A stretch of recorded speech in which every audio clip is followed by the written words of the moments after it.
What's up, skeptics? Welcome to another episode of Reason to Doubt, your source for all things skeptical. I'm Jordan, and today I am joined with a very special guest. How's it going, Chesh? Hello, it's me! I have arrived! So I have pulled Chesh from the insane asylum where she's currently living, as she's been reading Project 2025 out loud for the benefit of the world on her channel. A thankless job. Yeah, so this is a channel on skepticism. You haven't reached the wrong spot, but I firmly believe that being skeptical can be applied to every part of your life, including politics. And so you shouldn't be fooled by people who say things like Project 2025 isn't that bad, or Project 2025 doesn't have anything to do with Trump. So that's what we're going to be talking about today. Who dares to speak such lies? Right. But Chesh, I don't think you've been on the channel before, so why don't you take a second to introduce yourself? Hi, I'm Chesh. I'm a goblin. I goblin around on the internet. I generally just walk around and I cause problems by existing. You know, woman things. Yeah, you know how those women be.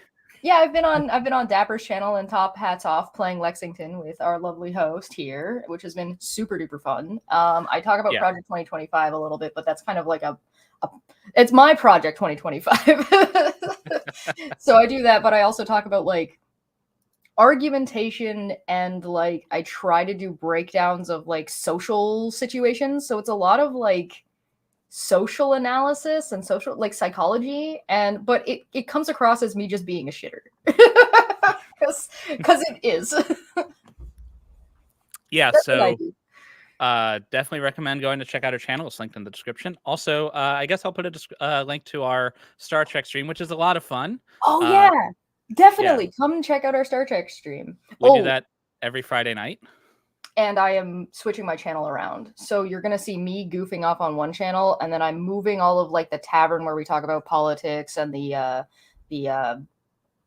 other shows that I do that have some kind of intelligent science-y bit to them onto another channel. So if you're looking for me being a goof, the channel is linked down below. If you're looking for me doing like science and stuff, it's currently still on that channel, but it's going to be moving. So fair warning. Nonsense. Okay. So let's go ahead and dive into the Project 2025 nonsense. First of all, yes, what is Project 2025? It's the Ronald Reagan statements, like the Ronald Reagan like action plan from Temu. Yeah. So Project 2025 was published by the Heritage Foundation, and if you are not like me and began your life as a budding extremist in the conservative Christianity, you may not be aware of the Heritage Foundation. They are like a right-wing, like super right-wing think tank. They put out policy documents, and Project 2025 is their latest iteration of a policy document. They do this every presidential cycle. They're like, hey, conservative administration, here's what we think you should do for your administration. They've been doing it since Reagan, at least, if not a little longer. And so while this document is not like an official admin document, there's a lot of overlap between people who work at the Heritage Foundation or contribute to it and people who are in conservative politics and in conservative administrations. And so for its entire history, if you look back at previous documents, a lot of what they said made their way into policy because this is the kind of thinking that's happening in conservative circles. So this isn't like some rando on 4chan put their, their that would probably be better. Right. The people that were part of this document and are part of the current like 2024 Project 2025, because this document I believe was published in 2023. Near the end of 2023, if I'm not mistaken. Yeah, it's right. Yeah, right around the end of the year. Yeah, and the people that were working on it and a large number of the authors that were penning it at the time were or are still former Trump admins. So they worked for Trump in the White House. So that's been yucky. As well as in 2018, Trump tweeted, because of course Trump tweeted in 2018. that he had already actually implemented a bunch of the Heritage Foundation's policies and was almost done implementing them and had every intention of continuing to follow their advice, I guess. So just to put some numbers on it, because Yeah. Trump has since Project 2025 has been broadly unpopular with not just Yeah. Democrats, obviously, but everyone, Yes. because it's wackadoodle. It's bad for everybody. Yeah. Right. He has attempted to distance it. If you go to the Heritage Foundation on the front page, if you're going to go to their Project 2025 page, they have a thing like, we have nothing to do with Donald Trump and he's never heard of Project 2025. Pinky promise, guys. But that's a lie. So it doesn't take long to see the connections between the Trump administration, current and past, and the Heritage Foundation. There's the New York Times. The New York Times did a thing on it, right? And if the New York Times is ringing this bell, I mean, Yeah. so you can see tons of links. Over half the people involved in writing Project 2025 have directly worked for Trump and his administration, or a campaign, or a transition team. Yeah. Trump has the president of the Heritage Foundation, like the guy in charge of this thing, has said that the foundation's job is to institutionalize Trumpism. Like, this is not subtle. That wasn't I feel like it wasn't intended to be that way, but that's what it's definitely turned into. Yeah. Because they already kind of started doing that when it came to Reagan, and Reagan kind of shifting the ideas of conservatism, as well as the Republican kind of thought process. So even back then, if you go and look at what the Heritage Foundation did then and how it related to Reagan, it is literally the exact same thing, but moved slightly to the right, because the party has already moved slightly to the right. So Reagan was moving them more extremism. Now Trump is moving them again more extremism. And so it's just a real question about whether or not the people who are quote unquote real conservatives are going to actually plant their feet down and drag themselves back to what is an actual less of a, they're trying to drag them from being conservative to being regressive, I think is the way I would put it. Yeah. So this, if you read this document, we're about to go through some of the main points. But if you read this document, just know that all the people that touched it are people that Trump knows, or not all the people, I shouldn't say that, but many of the people who touch it are people Trump knows, people Trump has talked about positively. These are, and even the people that Trump doesn't know, the way that administrations don't just come from nothing. They pull from the people who are on their side of the political spectrum. So this is representative of the pool of people that will be doing the work that the future Trump administration would be doing.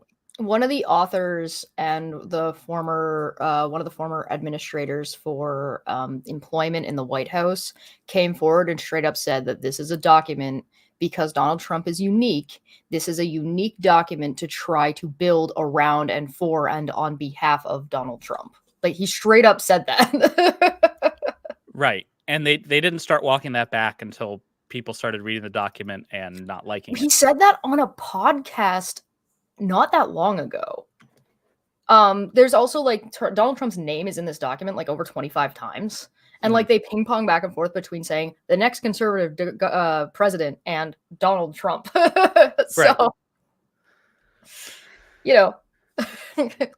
So the two are definitely connected. But hey, is it really that bad? I mean, we've been saying it's bad, but isn't that just more Democrat propaganda and lies? Democrat propaganda. Yeah. There's so many things in this that we could talk about. I guess I'll throw it to you first. What's the one thing, if you thought people should take one thing away from this document, what's the biggest red flag that you've found in your reading? The biggest, okay. If I take my own biases out about how these types of things would affect me if I was an American person, I'm not from America, so these things do affect me, but it's a couple degrees removed. But if I were to take off my bias glasses of okay, so yeah, the abortion stuff's going to be a problem, the LGBTQ stuff's going to be a problem. If I take those things off, I would say that the biggest problem with the document as a document is that do not do not contradict yourself. Level impossible. This document is constantly like just taking its own, like cutting itself under its own legs. So it'll say it wants one thing and then it'll turn around and say it doesn't want anything else. And I think that is probably the biggest red flag, that they'll say they want something, talk about how that thing does exist, and then talk about how they're going to remove that thing that they say that they want. And it's like, every chapter that I have read up until this point, and I'm on chapter 14, I believe.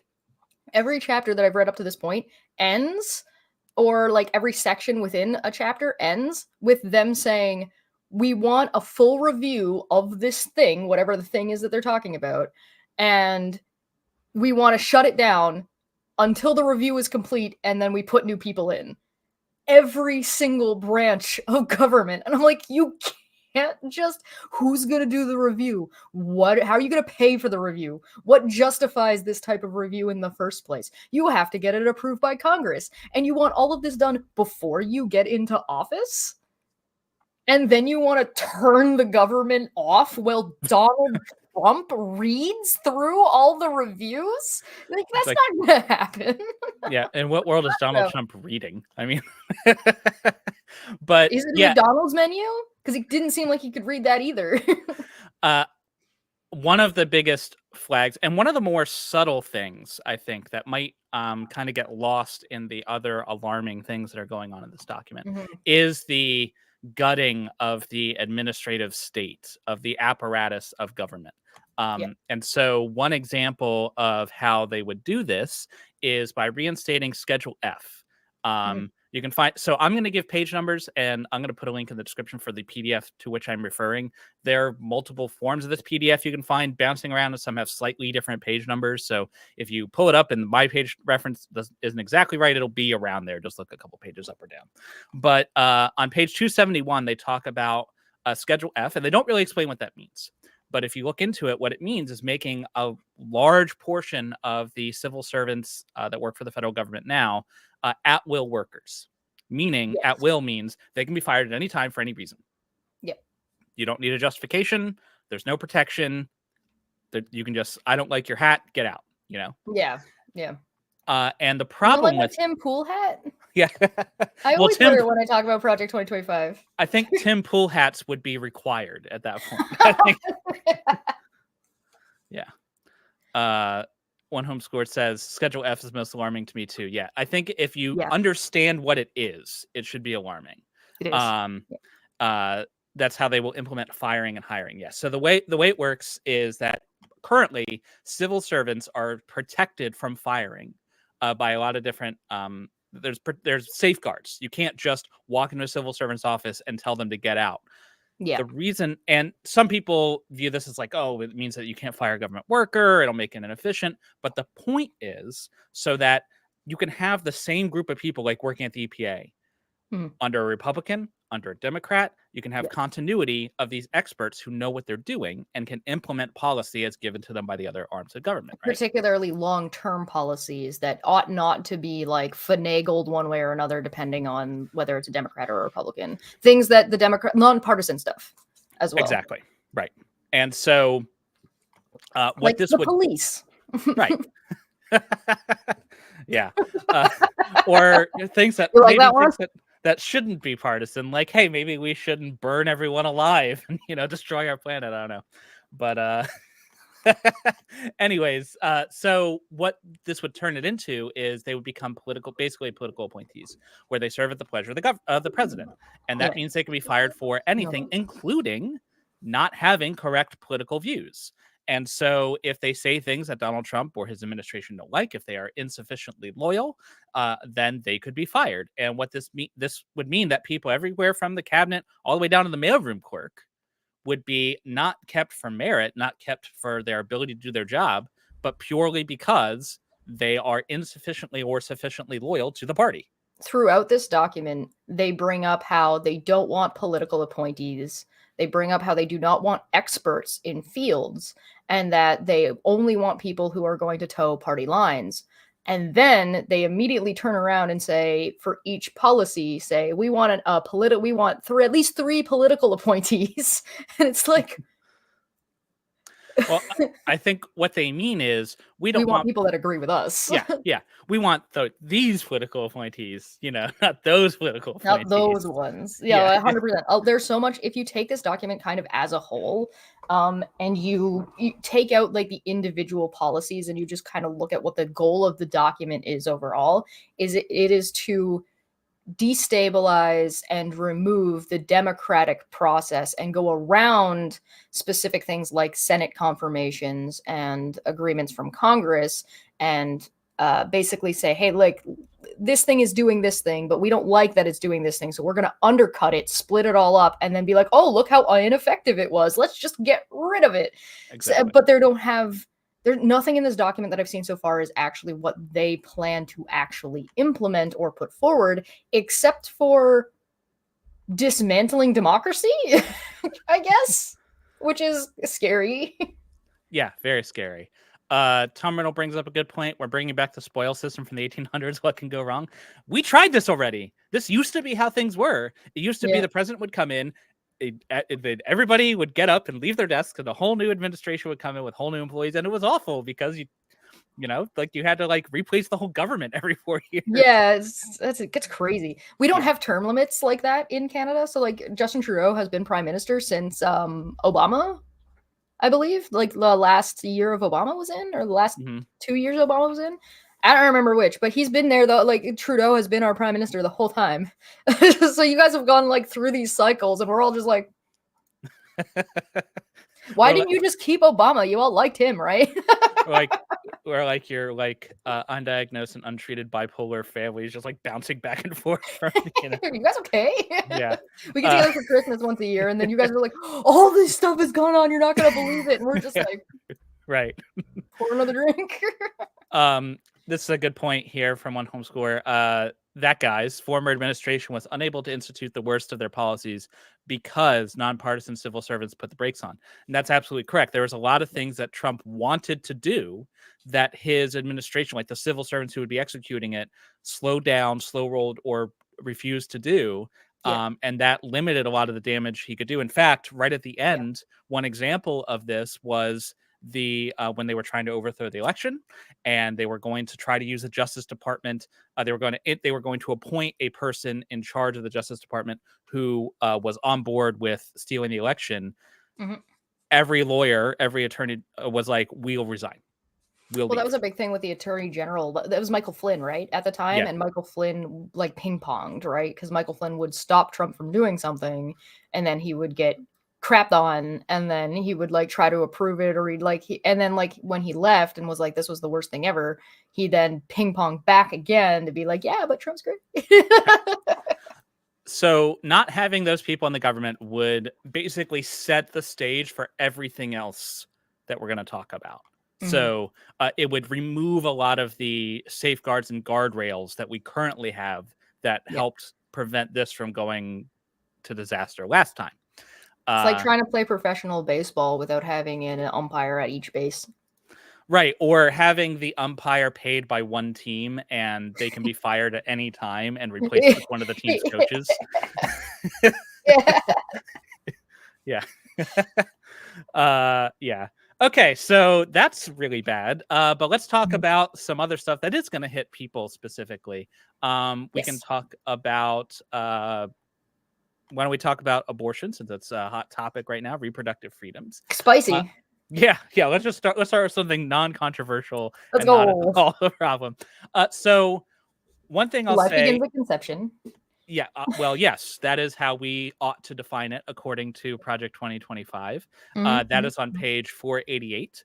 They want to define life as beginning as conception. And this kind of gets to a point where not everything that Project 2025 says is explicit. Sometimes you have to read a little bit between the lines, right? And so they don't anywhere say we should ban abortions. That's not in the document, right? Yeah.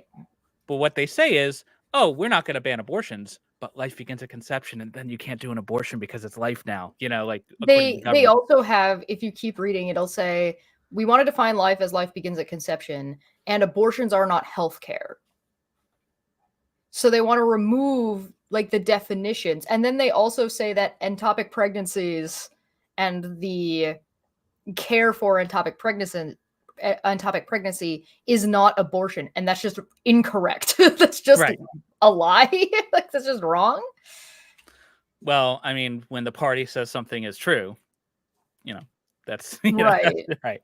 So it's like, we want to do abortions, but we want to let you still, we want to pretend that you're still going to be allowed to get your treatment, but they want to define abortion. Like, it's almost like they want to have two different definitions, right? They want to define an abortion only for like a voluntary, like medically unnecessary procedure, and then have like a different name for a terminated pregnancy due to blah blah blah blah blah blah. But the problem is like, not only do they not lay that out, but also they don't never give you another term, and then also they're not medical professionals. They don't know what they're talking about. Right. Yeah, so they basically want to classify them as like good abortions and bad abortions. The good ones, the ones that are we feel obligated to keep because it would be unpopular if we didn't. And yeah, right. Yeah. So they'll do that. They'll try to redefine things to sort of like, oh, we're not going to get rid of abortions. We're just going to narrow the window of what can be abortion down to zero. Right. They also are targeting common over-the-counter remedies, over-the-counter pills. Like, for instance, on page 496, they talk about they don't want to outlaw morning after pills. They're just going to remove the requirement for health insurance to cover them, so they'll be prohibitively expensive. That's all. Right. You can still get them if you're rich, but right. Same thing with page 457, where they do want to outlaw some abortion bills for later terms. Yes. But so it's, if you just kind of read the tea leaves, they're also doing things like making sure people can't be trained to do abortions. Page 45. Like, they want to remove the training of doctors and nurses to perform abortions, even where it's legal. Yep. They want to make it so that's not a required training for them. And so they want to punish people who do excessively. So you're looking at, like, when you add all of these things together, what does it equal? Exactly. Yeah. I'm convinced that nobody who promotes this document read it. Yeah. They didn't read it. Because you can't be a reasonable person and actually read this document and agree with it, because it is so self-contradictory, and because it is so, like, if you I should put it this way: either you didn't read it or you read it and couldn't understand it, because this document is not written, and I think it's done intentionally, for the average Republican voter to be able to understand what's in it. I don't think. The writing is bad. The terminology is all over the place. It's very vague in some places and very unclear. Like, they'll be very specific about nailing these specific policies. They'll explain what those policies are, and then in their conclusion, talk about completely different policies. And it's like, well, what is that? Yeah, well, I mean, they have to build the structure to have whatever policy they want. That's right, exactly. Yeah, the end. But hey, you might be thinking, okay, well, that's all bad, but I live in a blue state, and we have a federalist system in America, and so therefore my state will protect me. Well, they have a plan for that too. On page 455, data collection is the heading, and they're like, there are states that allow abortions, and they don't currently report on how many abortions are done. So what they want to do is use every available tool, including the cutting of funds, to ensure that every state reports exactly how many abortions take place within their borders, at what gestational age of the child, what reason, the mother's state of residence, and by what method. So if you go somewhere, and this is critical, there's people who are currently leaving states where abortions are not legal to go to another state where they are legal. And it is an American citizen's right to travel and to go to other states and do things. That's a thing that we have, a right as we have as citizens.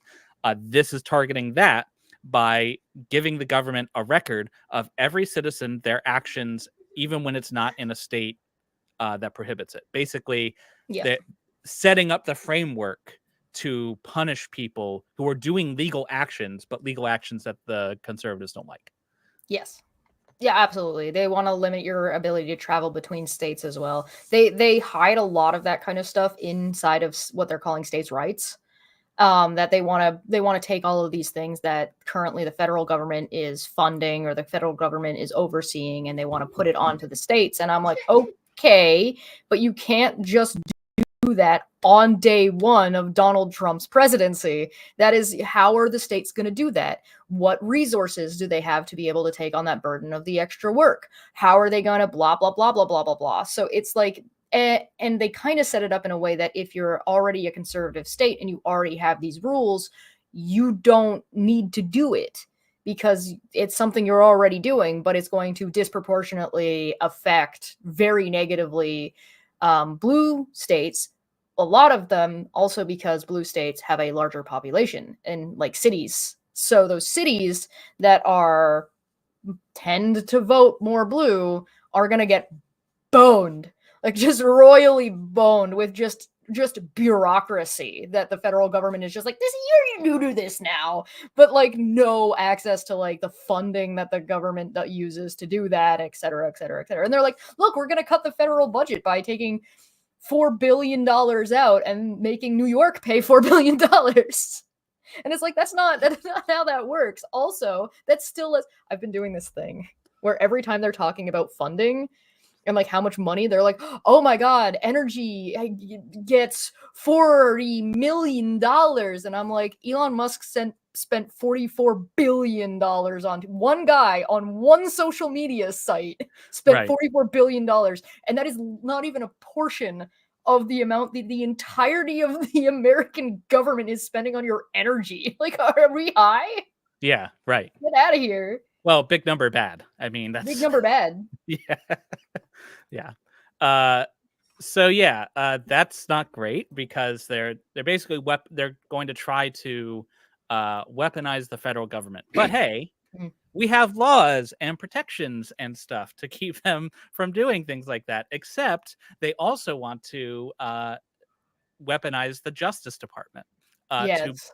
to make it so. Currently, the way it works is the Justice Department, while they are political appointees technically, like the AG is an appointee, they Yeah. have policies and norms that make them nonpartisan. The president does not tell the Justice Department who to prosecute or why.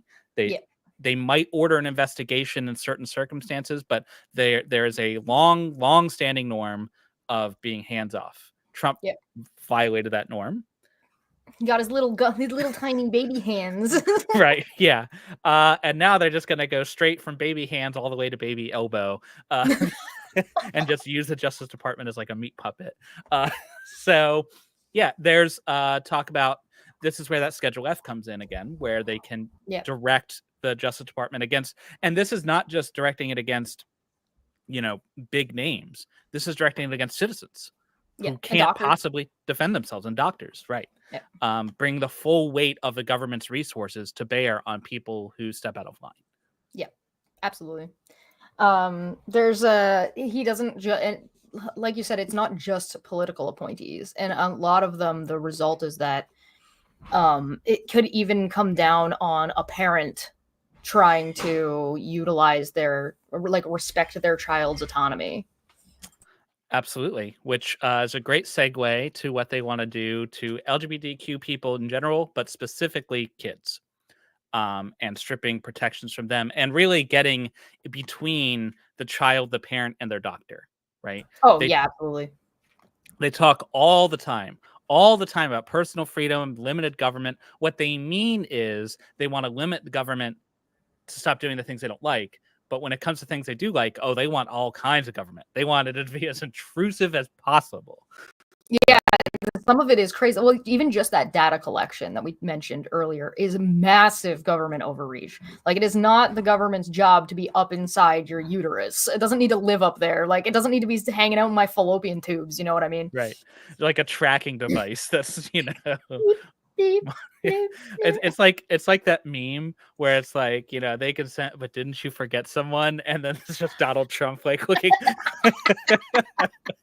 Ew. Yeah. So they want to do that with LGBTQ plus people. Particularly one of the things I think is like the teachers, right? They're like teachers are prohibited from using a child's desired name. That's on page 346. And I'm like, I read that and I was just like, okay, but hear me out. Does that then not mean no nicknames, no shorthand? Does that not mean that if a parent like foresees this, like let's for example, let's pretend this exists, right? And parents know that this is going to be a thing. And so like parents who are, I don't know, maybe more progressive are like, well, I'm just going to give my kid a non-binary name. Or I'm a parent and my kid was born a girl and I wanted a son and I'm going to treat them as if they are a son and I'm going to enforce that upon them. Does the school have to use their birth name and even though they are biologically a girl? Yes. So the policy Wacky, as right? written, right, is that it is written to say that teachers would be prohibited from using any name or form of address that is not on the birth certificate without the written permission of the parents. Yeah. And so the parents have to go to the school with a written permission, say you can speak to my child this particular way. But because it's structured in that way, where you can't unless the parents say so, that doesn't mean that they have to do it if the parents say so. The way it's structured, whereas Right. currently there are protections like that. Yeah. So yeah, if you have a nickname, get wrecked, I guess. Like yeah. It's stupid. It just doesn't, it's not realistic. It's like that, it's not how people interact with each other. That's just not gonna happen that way. Of course, it strips any protections from the kid, from their parent. One of the questions I've been asking while I've been reading this is that they keep talking about this inherent right that parents have to their children. And I just started, they brought it up so many times that I'm like, where is this right coming from? Like, what makes you think that because you're a parent, you have rights to your child at all? And also, are they just not aware that there are some people who are bad parents? Like, is that just not a thing they know exists? Because abusive parents exist, and so what they're one of the things that they are doing, one of the perhaps unintended consequences. I think it's unintended in the sense that they don't give a shit. Not like, Yeah, yeah, I don't think like they're trying to enable abusers. I think they just don't care either sure, way. yeah, yeah. And so one of the ways in which abuse can be curbed currently is because the school can do things to protect the child from potentially bad actor parents. And Yeah. this strips those kind of protections from Well, they're children. also like they're trying to set it up so that way like the child's rights as an individual are superseded by the parent unless you're getting an abortion. Yeah, of course, right. But it Hmm. also comes from the other way. So they want to criminalize thought. And one example of this comes on page 5. Yes. Like, you don't even need to get into the document itself. This is in the forward, Yeah. right? On page 5, it defines pornography as, quote, the propagation of transgender ideology and the sexualization of children, which is just a crazy definition of pornography. Just like, what are you even talking about? Right? Nobody would think of porn like that. Nobody, no normal person thinks that you say porn and that's immediately where their brain goes. Like, no. Which leads me to believe that the person who wrote that, when they go to like Pornhub, That's where they're going to. all That's they the porn they're see watching. is that kind of porn, which Yeah. says a lot. So It's like when people talk about TikTok, it's like, oh, there's nothing but like young girls like walking around skating class. Like, do you not know how the algorithm works, bud? this is one of the reasons why I absolutely. So I think I have a lot of issues with Pornhub. Right, Pornhub's got a lot of problems on it. It's not regulated well enough, but part of that comes from like the criminalization of porn and yada yada yada yada. So there's like it's a tied in bunch of garbage. But one thing that they do that I really really liked is they release their search histories by state. Yeah. And it's always every single fucking time. Yeah, it's very amusing to watch It's that. so funny, which is one of the reasons I'm convinced that that's one of the reasons why they've been trying to ban it in a lot of conservative states. It's like, yeah. Uh-oh. But anyways, so right after they say this is the definition of porn, the porn is the propagation of transgender ideology. They then call for pornography to be outlawed. And any people who purvey pornography, which again, remember, means propagating transgender ideology, which is whatever they mean it to be. right? Which is effectively saying trans people exist and deserve to have rights. Mm-hmm. They should be sex offenders. Yeah. So I want to underline this because it is so crazy. They want to take the position of trans people deserve to have human rights, like that position, that thought, and make it a crime that you can go to jail for having. And be on the sex offender registry. Right. So, like, we're straight into 1984 thought crime at this point. And how, okay, so it's already difficult to get a job if you have, like, a criminal background. Mm-hmm. It's already difficult to get unless you're trying to be president, then it's fine. Unless, yeah, unless you're trying to be president. It's already difficult to get jobs in some places in America if you are openly LGBTQ+. Now, not only do you have to contend with those two types of discrimination, you're also going to be a specific kind of criminal. You're going to be a sex offender, which is even more difficult and limits you from very specific types of jobs. Like, so, like, you don't get to be a sex offender and go work with children. That's not allowed. Right. You don't get to do that. And what this would do is progressively over time eliminate people who are LGBTQ affirming from schools, from daycares, from places where they could nurture children. Yep. Again, if you get them in the cradle, speaking of children, Real Seekers says, this has been interesting and I'm enjoying hearing your perspectives, but saying parents have no rights over their child at all, they have responsibility and as such require some rights. So I think you have to separate the parent's right as a parent and their right over a child. So I, as a parent, have rights. I have the right to, like, see my children. I have the right to, I have rights when it comes to making decisions. But the point of all of my rights where it comes to the child is I am supposed to be acting in their benefit. So, like, my child cannot make medical decisions. So I, as the parent, have the right to make those medical decisions. But the point of it is not to say you, parent, are imbued with this power over your child. The point is you, parent, are supposed to be taking care of this child. It's for the child's benefit, right? That's the point of all of these rights that you're supposed to have. And so what they're doing, instead of, they're subverting that and removing the for the child's benefit part out. Yeah. Right. That's no longer part of the reason why I'm questioning it is not to say that parents should have no rights. It's to question the way this document is positioning that and to say, okay, listen, you're stating this as if it is an inherent fact. Where is that even coming from in the first place to then justify how you're presenting it? There's a couple of steps here, and I think that they deserve to be questioned. Because quite frankly, I actually do think that that's a reasonable conversation to have. Do parents have rights? What do those overtop of their children? What do those rights entail? And do those rights circumsede the child's rights as an individual and their autonomy? So there's a balancing act, and I think if we just pretend that something is inherent and we don't discuss it, it's ripe for abuse. Right. And the abuse is exactly what they're trying to do, which is to remove people who could be present in a child's life that would be role models or portray things that they find personally distasteful. Yes. So yeah, if you think the wrong thoughts about if trans you feed your or child gay people, lunchies, you should be lunchable. What lunchies? The Mr. Beast one. If you feed your kid lunchies, you deserve to have your children taken away. Well, yeah, I mean that's obvious. That's abuse, right? Yeah, we already have laws against abuse, Chesh. We don't need to make new ones. Yeah. Okay, so but it doesn't stop there because, again, who doesn't love data and data collection on their citizens? Because that's a normal thing. That's not government overreach at all. Yeah. I don't know what you mean. That's a normal thing that government should do.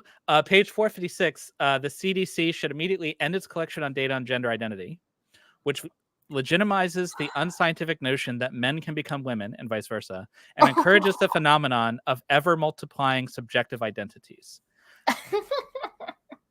So effectively saying, hey, CDC, you shouldn't be collecting data on this thing we don't like because it's not real because we said so. But we also want you to super duper go get all of the information about any woman having an abortion ever. Yeah. It's weird to me. It reminds me of when Trump was like, "Oh, we stopped counting the COVID numbers, so COVID went away," and it's like that's not how. Yeah, we don't like him, you know. I don't know. I guess it would be worse if they were trying to collect all the data on trans people and then like identify them. So maybe this is better of the two evils. I guess, but I Yes. mean, I wouldn't put it past them to remove it from the CDC for the purpose of like healthcare. Like, Oh, and then stick it somewhere else as yeah, data collection to yeah, be like, I mean, I guess they technically, if they're turning all of these things into crime and people are reporting doctors then it and would be crime. reporting Yep. patients, then they're already making it a sex crime. So, Hive Side wants to know if I'm trying to seduce them with this bow tie. I do not take responsibility for the effect that my, fashion sense might have on other people in the audience. what does your shirt say? My shirt says, "Hello, would you like to destroy some evil today?" Hey, I like it. Points in the chat if you know what that property that's from. So My yeah, tinfoil hat fell off. No, now everybody's gonna know I'm bald. yeah. One of my favorite headers, because like this thing is so poorly written. One of my favorite headers is just woke policies. Oh yeah. On page Oh, we can talk 462. about how families too. We should probably touch on that. Yeah. Before we do So so under woke policies, they again are trying to outlaw puberty blockers, which are not just for trans kids, by the way. They were originally made for cisgendered kids who had issues that required puberty blockers. So like that's, but anyway, talking, you said gay marriage, right? That's what you were talking about, or Yeah, the gay marriage and the family agenda. The family agenda. That's right. Yeah, the family agenda. What is the government doing trying to tell you who your family is? Like, that's insane. That's insane. A government defined family? Like, what in the hell is this?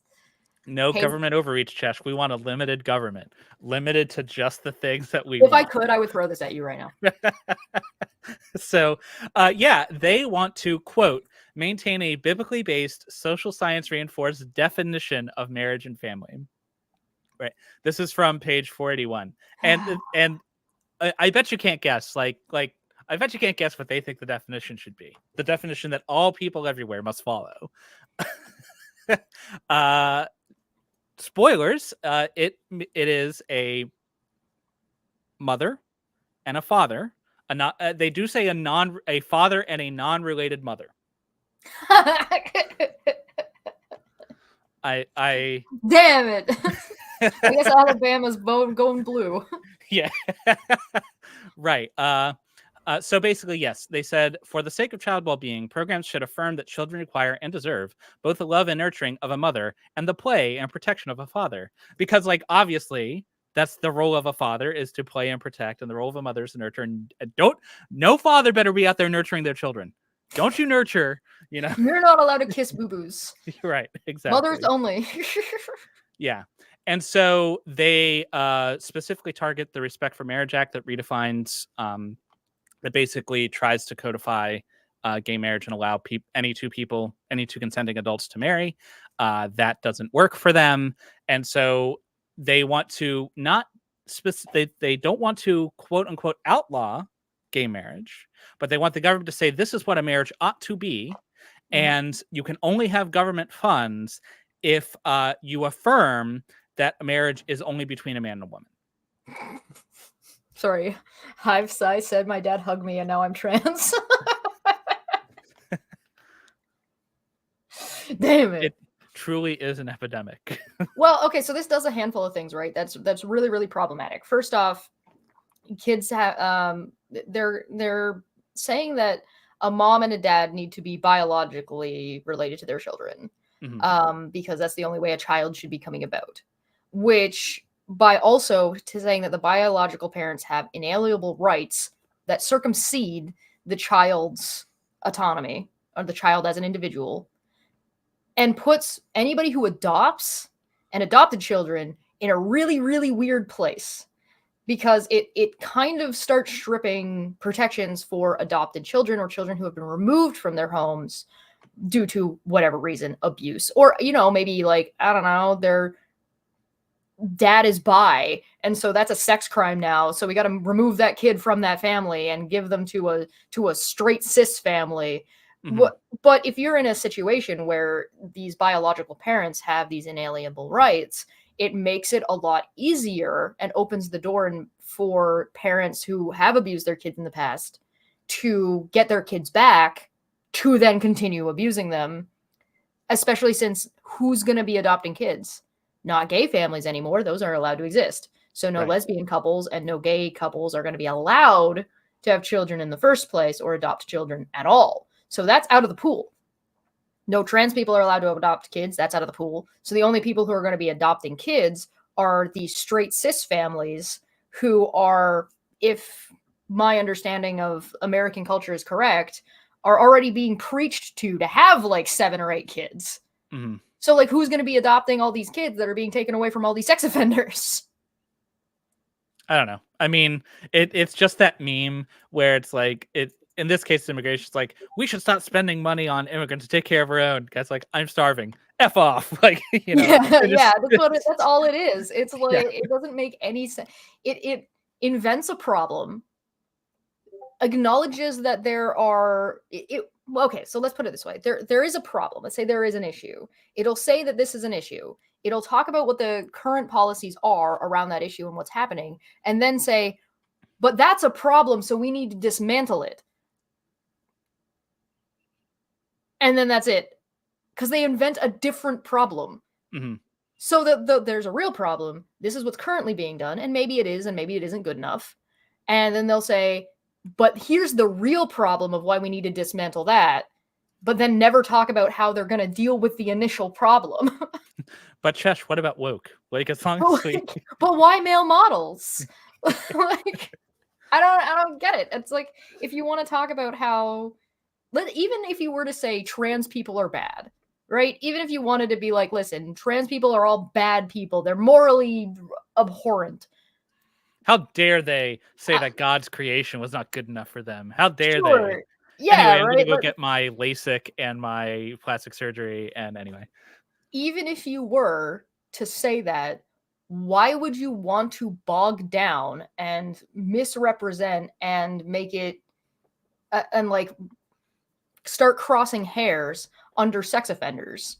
Like sex offending is like a serious very issue. Why would you want to water it down with people that never did anything to anybody? well, again, because the point is not to protect children because they don't give a shit about that. The Exactly. point is to punish the people they don't like. Right. That's the point. And the people who are voting for this, I'm just like, okay, but if you wanted to say that trans people are bad, why is this the solution to that? Because Mhm. like this is going to be bad for you, not just them. So like why do you, because this again it just opens the door for more government overreach. What are you going to do if you're not gay? How are you going to prove you're not gay? Yeah. Have you tried it? How do you know? Yeah, like right. And now, oh, you tried to be gay. No, off to sex offender jail. Like, Right. what are you gonna do? Like, the government's gonna bang up your door and look at all your porn searches and be like, that's pretty gay. Are you on Tumblr? Into jail Yeah. right now. You have a Tumblr Well, account? Get out of here. just this is a side point, but it's super ironic to me that the same people who are like that being a man is defined as having XY chromosomes and there's like it is inalienable. There's no such thing as like different genders or whatever. And then in the same breath, they will say, anyway, you're not a real man if you don't do this. It's like, wait, hold on. So like yeah. I hate that. One of the things that I find really, really funny is like people will view that trans people or people not identifying gender as a binary are going out denying science and going out of science. It's like that's not how it works. Trans people exist, gay people exist, people who are hermaphrodites exist, people who have women who are by all intents and purposes women have different chromosome sets.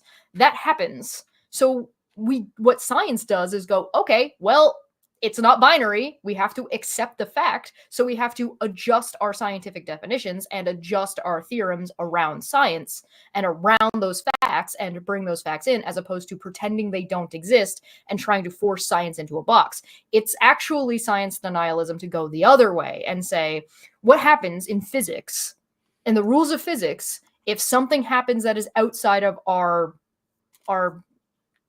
what's the formulas? We change the formulas.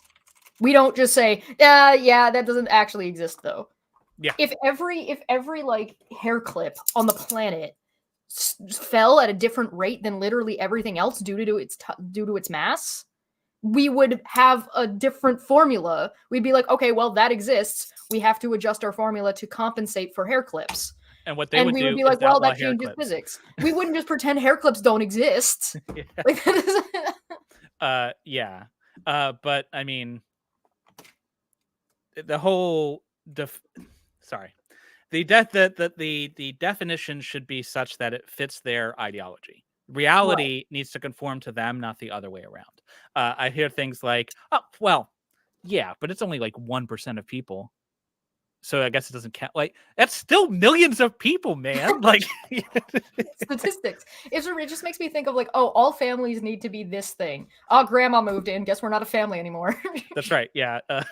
Sorry. We now have a family with 2 unrelated women. That is not allowed. So. Oh shit, we had a third kid. Well, off to sex offender camp, grandma. It's also like really weirdly like communist China type shit, where it's like, nope, only 2 kids allowed. Yeah. Well, I think I don't think this is in Project 2025, but it is a common thing, conservative thought, that they need to outbreed the people coming in. So, because white replacement. Well, but like, this is what I mean by it opens these doors where you follow it through, right? Because if you follow through this idea that they get to define, like the government gets to define what a family is and can determine that you are definitively not a family. Therefore, you are not allowed to marry. You are not allowed to do things like make decisions for your kids. You are not allowed to get information at a hospital for your significant other, all that kind of stuff, right? You don't like taxes and yada, yada, yada, yada, right? And like next of kin stuff, all of that goes out the window if they do not define you as a family. So what happens when they're like, oh, we need to outbreed everybody else and have more Christians, and you're not allowed to have abortions? Then you're in a situation where how many steps away are you from the government saying you have to have this many children to be identified as a family? Right. You can't qualify until you've done this or whatever. Right. So it's like, not only are you're married, you're a couple, but you don't get to be a family, so you don't get access to these specific things until you have X number of kids or whatever. Titan says hydrogen and helium comprise the vast majority of matter in the universe. So all the other elements, they're just, fringe cases that we can ignore. Yeah, only hydrogen and helium exist. Yeah, well, and I think they're going to use the argument that the majority rules, and or that like the majority doesn't have any responsibility to the fringes and they can just ignore them, then it makes sense why they would want to outbreed everybody else. Right.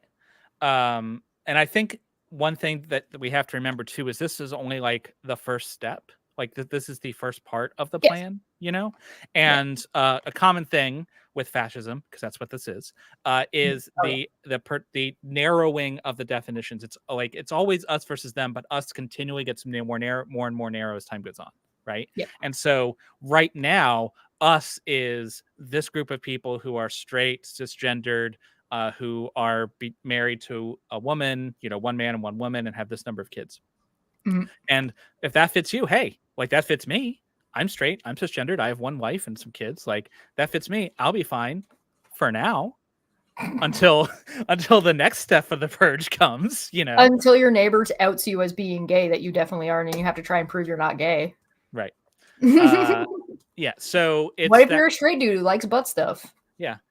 Well, that's clearly gay, obviously. Very gay. Guys, what if you're a straight dude that, oh my God, the government's going to run around and check every man's underwear to see if they have skid marks? Is it gay to hold hands? Like, it's gay to wash your butt. Right. Yeah. So it's that classic poem, first they came for the communists and I said nothing because I'm not a communist. That's like, that, even if these policies won't affect you, they don't affect you right now. But maybe, right? They may not affect you yet. But if you allow the fascists to take power, if you allow the fascists to take control, you are ceding any future power you might have to object.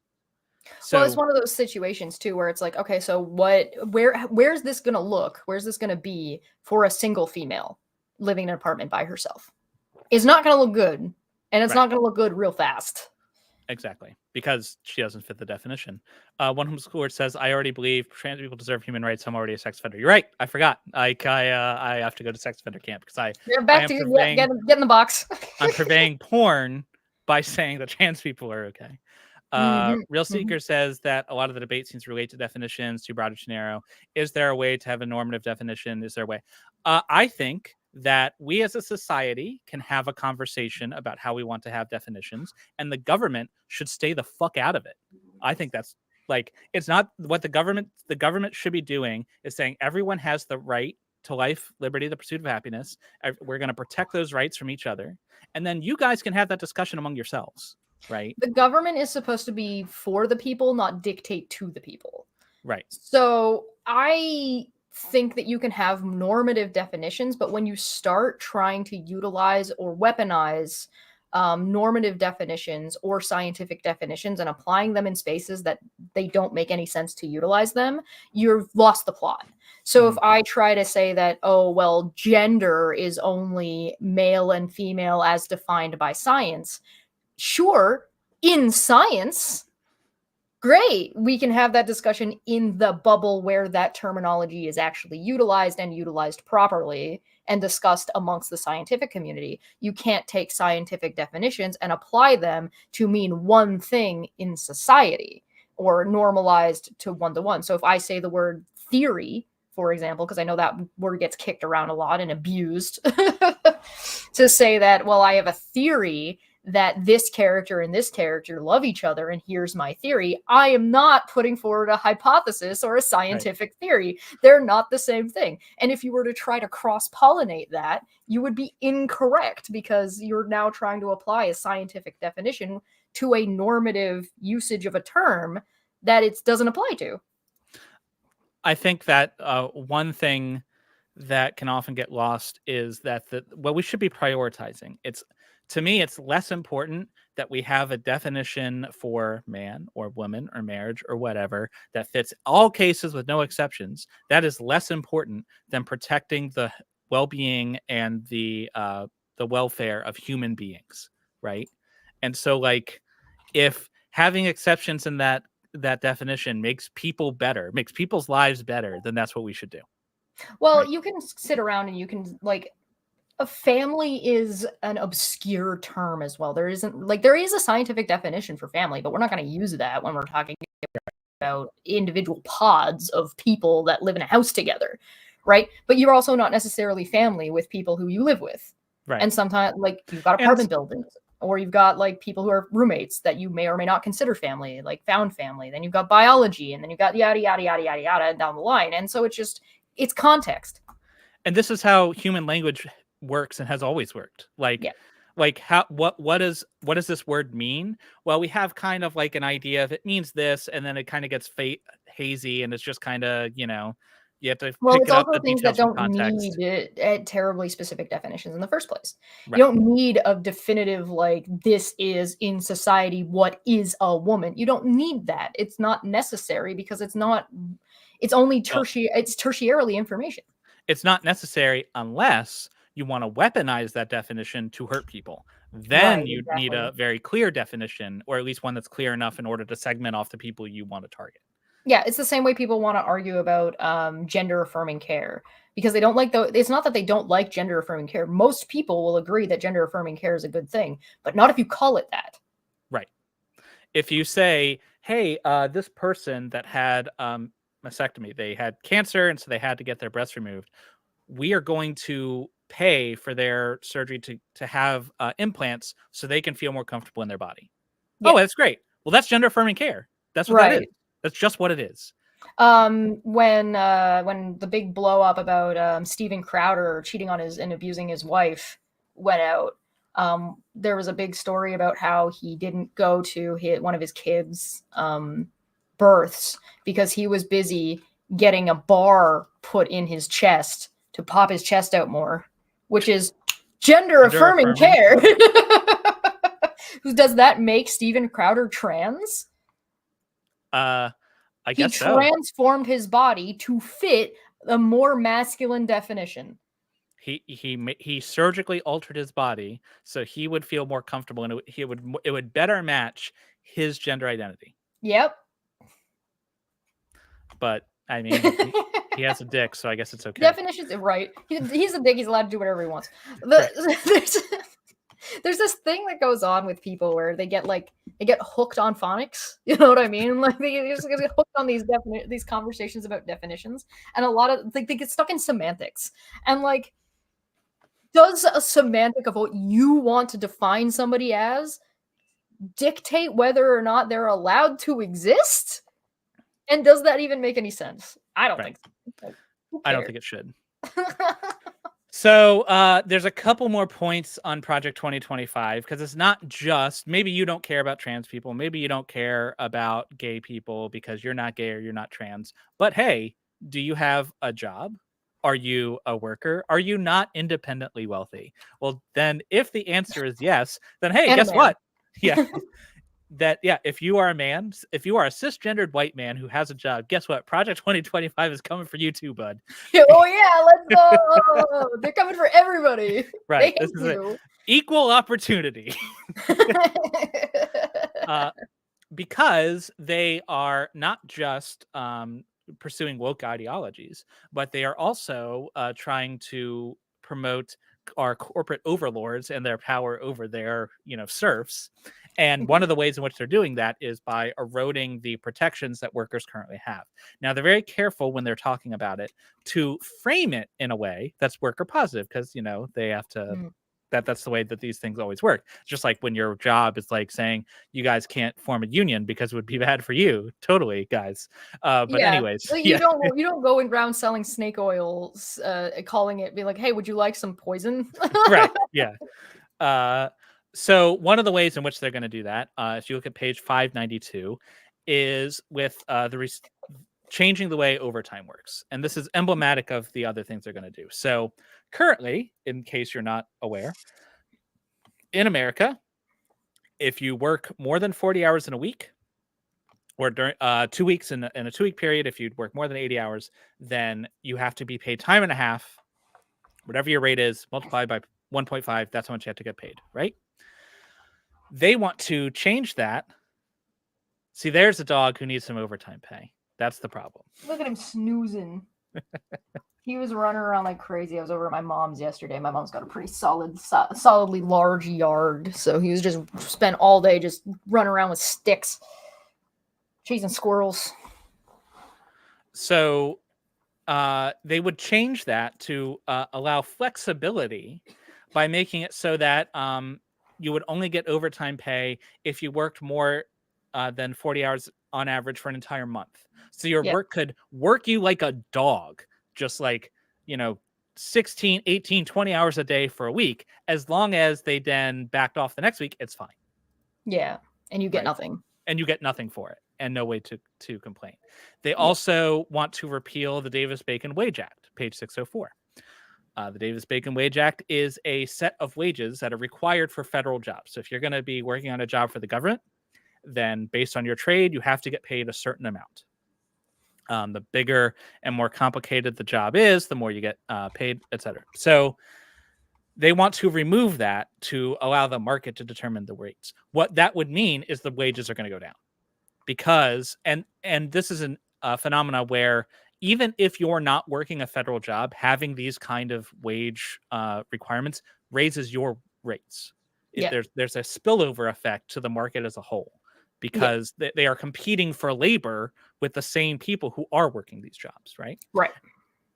And so what this does, the people who are blue collar, the people who are construction workers, the Davis-Bacon wage rates are big in construction jobs, that would mean they want to take money away from you and give it to your bosses.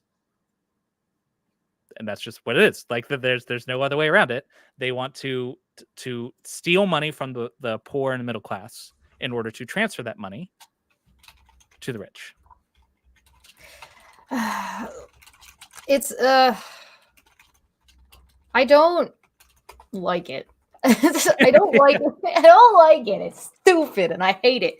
It's baffling to me that this group of essentially white collar people who claim to be like economists, or people who claim to be like big in business, blue bloods, want to show up and just like shit all over everyone while telling them they're doing it for you and that they understand economics, while saying, but we don't want you to be controlled by the educational elites. Right. And it's just like, that's you. Yeah. You're that. Right. Or Like, what do you mean? it's infuriating when you have people who are like, oh, Harris wants to increase the unrealized gains tax on, like, bro, that is not your problem. Like, I guarantee you this is not Like, something. I wish I had enough money to complain about that. Right, yeah. Like like if you make less than $1 million a year, man, this is not something that impacts you, you know. Oh, look I was out, Osmongold might get taxed a little extra. Ooh. I was at a Trevor Noah show a while back, and he was like talking about people who are like, the government is taxing billionaires and they get upset about it. And he's like, if you are in this show, you will never be a billionaire. Like, Right. It's like, what are you even never complaining ever. about? Why do you he's just like me, for real, for real. It drives me crazy. And it's just like, and this amount is like a drop in the bucket to these people. The biggest argument I think I've ever heard is that if you were to tax billionaires like this, they're going to lose incentive to make money. And I'm like, no, they're not. No, they're not, because No, they they're love not. money. Why? Like, if that was the only thing, then how did they get there? And I don't want to, like, this isn't a stream purely on socialism, but let's talk about it anyway. So like, they clearly are not driven by needing more money to do things, because once you get that wealthy, there is no more differential There's no utility drive, to, yeah. yeah, there's no, you don't get any more differential happiness by buying a 10th yacht, you know, Right. like Yeah. you already have sufficient money to do literally anything you wanted forever. And right? with no negative consequences to like your amount of money. Like, you're not gonna run out. Exactly. Like, Jeff Bezos cannot spend enough money to run out ever. He can't. It is, if he stopped working and just lived his life as a person, it would be impossible for him to spend all his money. Yes. And so like, the accumulation of more wealth clearly is not the point. You know? Yeah. There's also like this, it's not because it's not about wealth, it's about power and lording that power over other people. So it's the same kind of problem that you see with like monopolies. And the reason why you get monopolies and duopolies, they're not more profitable. We've seen this from busting back in the day. They took like bigger companies and they forced them to split into smaller companies. And what that did is it raised profit, raised workers, the economy got better because there's more that's how capitalism is supposed to work, by having competition to breed innovation to do X, Y, and Z. But you don't have that in America right now. And the reason you don't have that in America right now is because there's too many duopolies and monopolies. And instead of being monopolies across the board, they're vertical monopolies as opposed to horizontal ones. So instead of having like a horizontal monopoly where it's like, let's say it's like Warner Brothers exists and Disney exists and whatever exists, right? It's like, okay, well, there's multiple companies, but in Hollywood, this company owns this and this and this and this and this, which is the entirety of constructing a movie. So that's a vertical monopoly as opposed to horizontal. Yeah. And it's bad for everybody. Like, these people don't make any more money off of it. They don't gain that. What they gain is power. They don't need any more money. Yeah, one score says, like, this is a feature, not a bug. They want the wealth concentrated at the top. And again, it's not about the wealth per se. Mm-hmm. It's about the power that comes along with it. It's about concentrating power at the top. Yes. Yeah, because like the money can't be a driver because there's no need for more of it. Right. I think that what we should do is mandate mandatory sub explorations for all billionaires. Like, they have to spend a certain percentage of their time exploring the bottom of the ocean in subs, and then just let nature work it out. Yeah. Yeah. Maybe. So is there any other thing in Project 2025 that you stumbled across that we haven't mentioned yet? I think that one thing in Project 2025 that I think that we haven't really talked about is immigration. The immigration policies are horrific, especially when you start stacking them onto other things. And so, like, when you talk about like what counts as a family, If you have a family that is immigrating from another country, their family has to consist of specific things. Mm-hmm.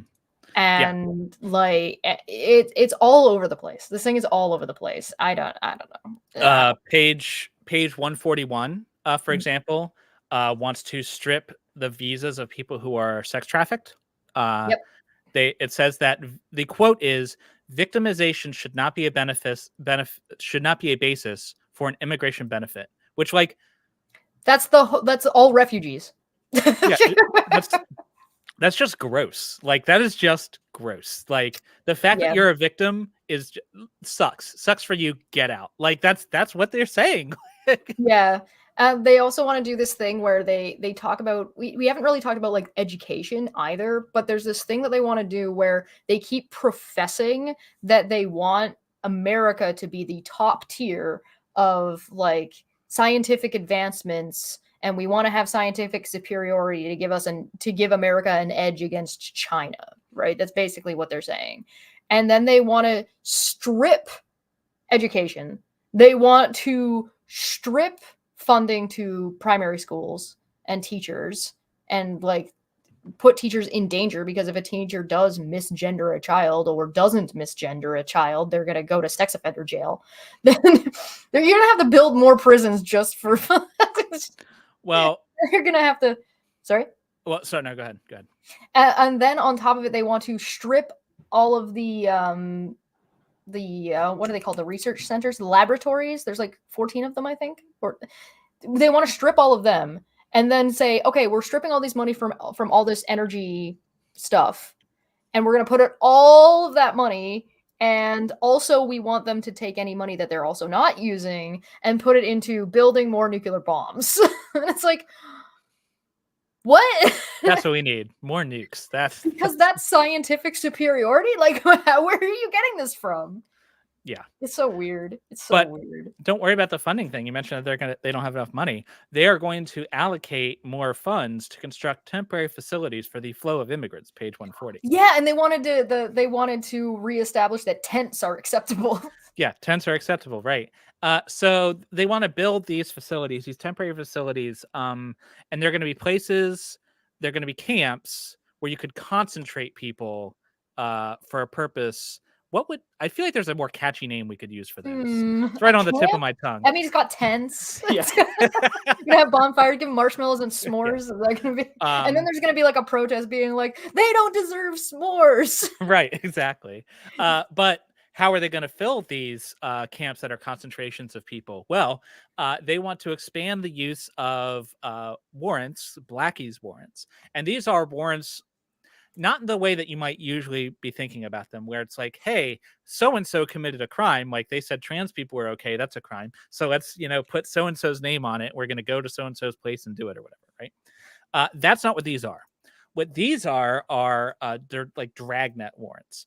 They don't say anything about who you're looking for or why. They're just like, hey, we want to find all of the illegals in this place. So it would allow them to go to a place, basically bar the doors, and then question everybody inside. Papers, please style, Yeah. And the reason this is a problem is because it circumvents due process, first of all. Yes.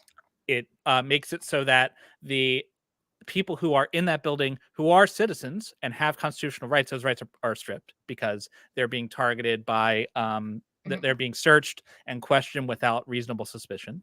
Yeah. And it makes it... How are you going to prove you're not gay? Right.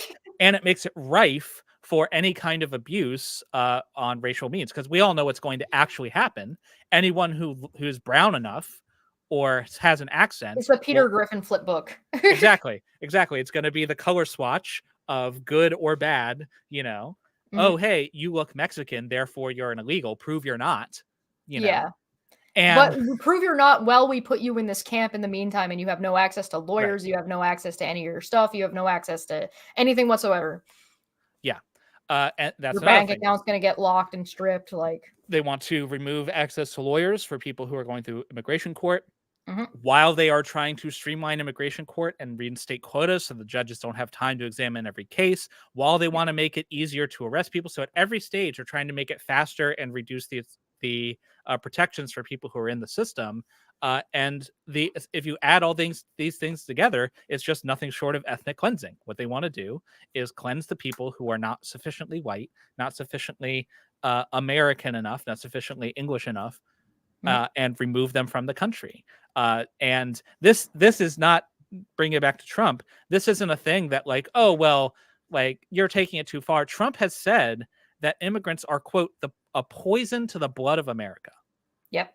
That's a direct quote from presidential candidate Donald Trump. Yep. Another direct quote, the crime is in their DNA. Yep. Immigrants are criminals because of who they are. It is intrinsic to their person that these people are bad and a danger. Mm-hmm. And so, God forbid you're an immigrant woman. Right. And so this kind of dehumanizing language, like Donald Trump's wife. Right. Or J.D. Vance's wife. Or J.D. Vance's wife. Yeah. I don't know how. Anyway. So if you bring it all together, bring this all back, you've got the lack of the civil servants who could possibly put the brakes on it. You've got the weaponization of the DOJ. You've got the additional funding for concentration camps. You've got the criminalization of thought crimes that are against the party's line. You've got the desire to cleanse the character of America by removing immigrants or people who don't fit their rigid definition of what is acceptable. Put all this together.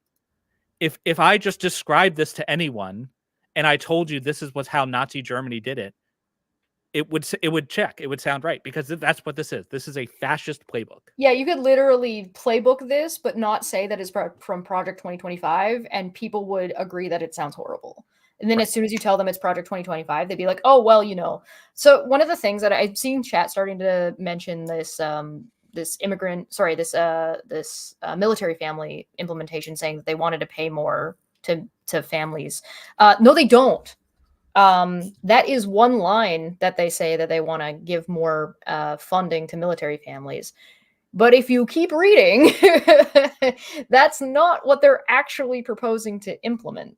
Because what they're actually proposing to implement is to strip and expand and lessen, but still, right? So it's like, we're going to give you more money, maybe, as long as you meet these specific constraints. You still have to be straight. You can't be LGBTQ. You cannot, you still have to like follow, like you have to agree with POTUS, basically. Mm-hmm. And you can only go to their educational facilities, which they also want to deregulate and also privatize at the same time. That has never gone poorly. This is not beneficial. There is this stuff in this, especially when you start adding in the other things to this document. Women in the military, the way they're going to treat LGBTQ plus people, the way they're going to treat immigrants, the way they're treating energy, the way they're treated. This is not good for military families. No. The same way they say, we want better education. And then it's like, oh, great. We agree. We want better education. Better education is great. And then you read what the actual policies say and what they want to do. And it's all just stripping education. Yeah. And so, like, if you think that this document says something that it's going to do positively for military families, nope. I'm a veteran, and if you want to know what Trump's thoughts are regarding the military, stay tuned, because I'm going to put out a video next week. I'm writing the script, telling you exactly what Trump thinks of people who are in the military. And spoiler, it's not great. It's not good. Yeah. So Real Seekers asks if either of us can think of anything positive. And is there anything in Project 2025 that we think should be adopted? I'm going to be honest. It is possible. This is like a 900 some odd page document. It's possible I could dig through there and find some benign line somewhere. But like you said, first of all, it's contradictory, self-contradictory all over the place. And secondly, I'm not going to do the work to wade through this pile of manure, this fascist playbook for the downfall of my country, to find one nugget of less shitty fascism. Like... So I've been digging through this thing, looking for one thing that I can agree with. So if you'd like that, you're welcome to go and watch me read through the whole thing on my channel. I'm on, I believe, chapter 14, like I said earlier. So I think I'm on page I might be just before page 500. I know I'm into 500 now. I'm a little over halfway through it. And I have found sections where I can be like, all right, this is what you're saying, that this is a problem. I agree with you that this is a problem. I can be like, you know what? I like this idea. I like this that you're pointing out that this is a legitimate issue, because Project 2025 does point out things that I can be like, yes, people feel disenfranchised, or yes, well, there is a failure in America when it comes to their education system, and it'll make that statement. And I'm like, yes, cool, I agree with that.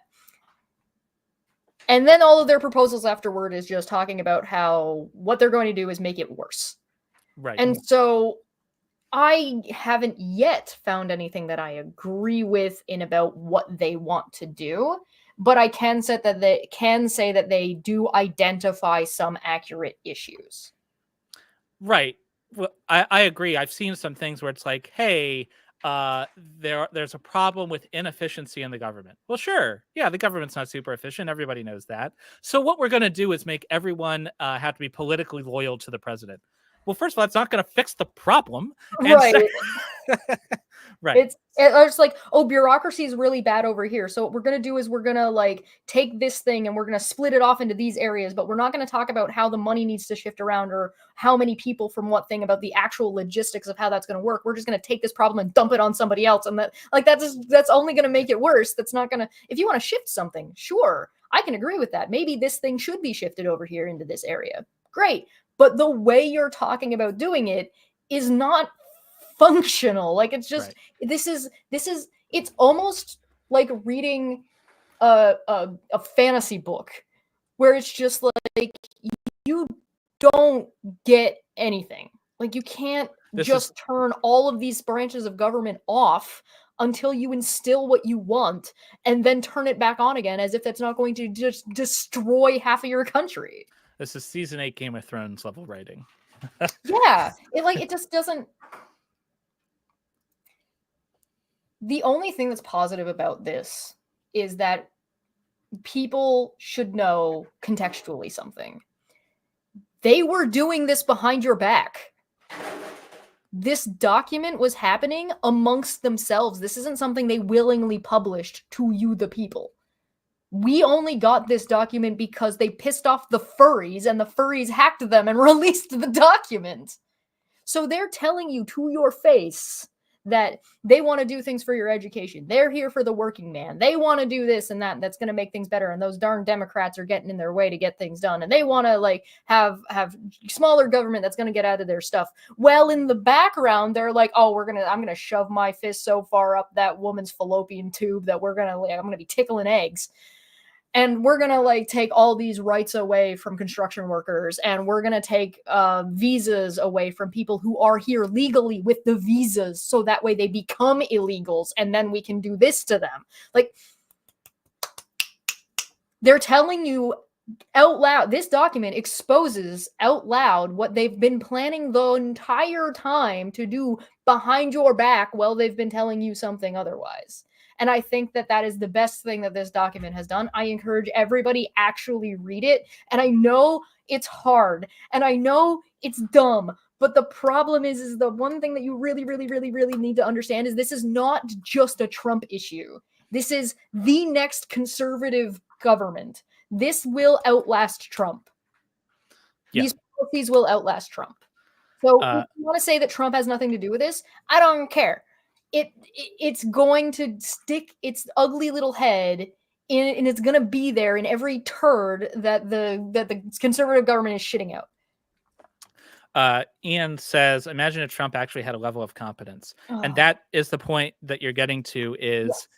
First of all, Trump and his administration have learned from their mistakes 4 years ago, right? Yes.